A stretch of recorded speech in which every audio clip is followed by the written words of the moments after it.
வணக்கம் நண்பர்களே, வாழ்க வளமுடன். இப்போ திருமணத்துக்கு தான் மிக முக்கியமாக எல்லோரும் ஜாதகம் பார்க்குறது.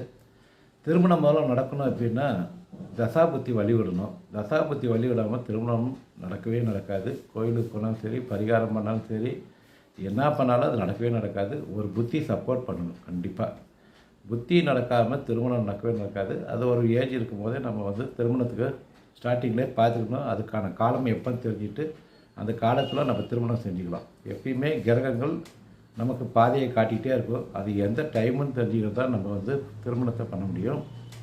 தசாபுத்தியில் 4, 6, 8, 12 ஒரு ராசியை தொடர்பு கொண்டு ஒரு தசையோ புத்தியோ நடக்கும்போது கண்டிப்பாக திருமணம் நடக்கவே நடக்காது. அப்படி ஏதாவது ஒரு அந்தரத்தில் ஏதாவது நடந்தால் கூட அந்த புத்தி திருப்பி கெட்டு இருக்கிறதுனால பிரிவினையை கொடுத்துட்ரும், அது பிரச்சனையை கொடுக்கும். அதனால் தசாபுத்தியை எப்பயும் பார்க்காம திருமணம் பண்ணாதீங்க. லைஃபுக்கு அது நல்லதில்லை. அதே மாதிரி திருமண பொருத்தத்துக்கு மிக மிக முக்கியமாக பார்க்க வேண்டியது, நம்ம நட்சத்திர பொருத்தம் பார்த்தாலும் கூட அதுக்கப்புறம் ராசி பொருத்தம், லக்ன பொருத்தம் இதெல்லாம் பார்ப்போம். அதுக்கப்புறம் மிக முக்கியமாக லக்ன புள்ளியை பார்க்கணும். யார் எந்த ஊரில் எந்த புள்ளியில் பார்க்குறோம், அந்த லக்ன புள்ளி தான் ஒருத்தரோட உடல் ஆரோக்கியம், அவங்களோட ஆயுள் எல்லாமே காட்டும். உடல் ஆரோக்கியம், ஆயுள் இதெல்லாம் பார்க்காம வெறும் திருமண பொருத்தம் மட்டும் பார்க்குறது தப்பு. அதுக்கப்புறம் 7ஆம் பாவம்ன்றது சமுதாயத்தில் அவங்க எப்படி இருப்பாங்கன்றது 7ஆம் பாவம் காட்டும்.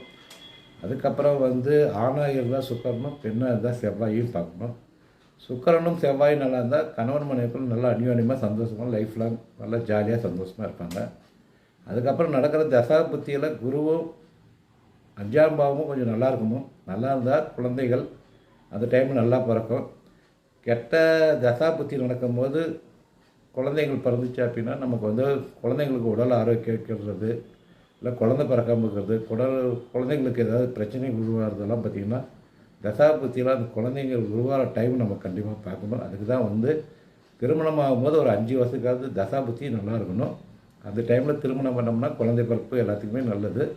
அதுக்கப்புறம் நடக்கிற 11ஆம் பாவம், 9ஆம் பாவம் இதெல்லாம் பார்த்துட்டு தசாபுத்தி எந்த அளவுக்கு நீண்ட காலத்துக்கு நல்லா இருக்குன்றதை பார்க்கணும். தசாபுத்தி நல்லா இருந்துச்சுனாவே வாழ்க்கை சிறப்பாக இருக்கும். அதனால் திருமண வாழ்க்கைக்கு மிக மிக முக்கியமாக பார்க்க வேண்டியது இது எல்லாமே பார்க்கணும்.